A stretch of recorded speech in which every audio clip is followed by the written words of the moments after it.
Yun, from India.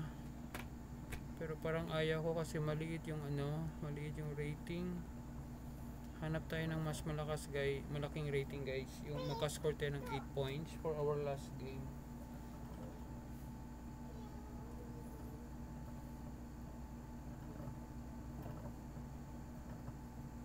Siya pa din.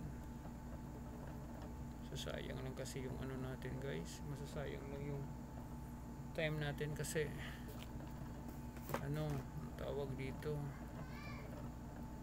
ito pwede na to 127.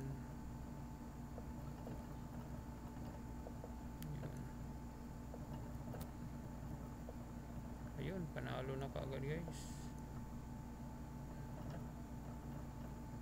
1 pound daw na kaagad.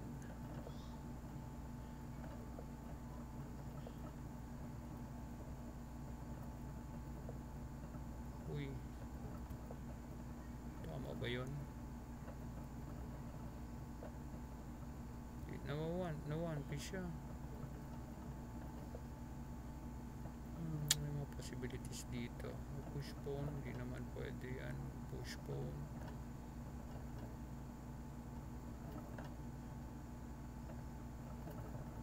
One piece na panalo na to. Panalo na to kung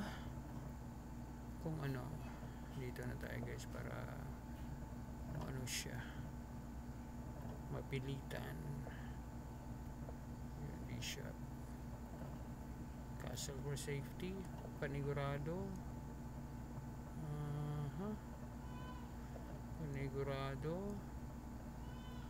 Tapos next mo push dito para siya guys. Uy, may threat na mate.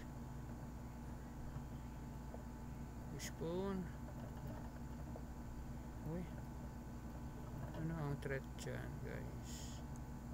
So nang tayo, queen to queen. Very simple. Very simple move. Meron pa ba siyang pupuntahan? Saan pa ba siya guys? Dito wala na. I don't know. Meron pa ba dito siguro queen to queen.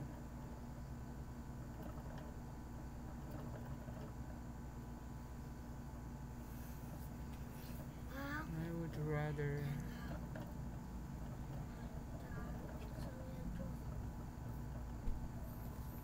guys, from Austria, kalaban natin Herbert Kadag. Parang Pilipino din yung pangalan ng Herbert.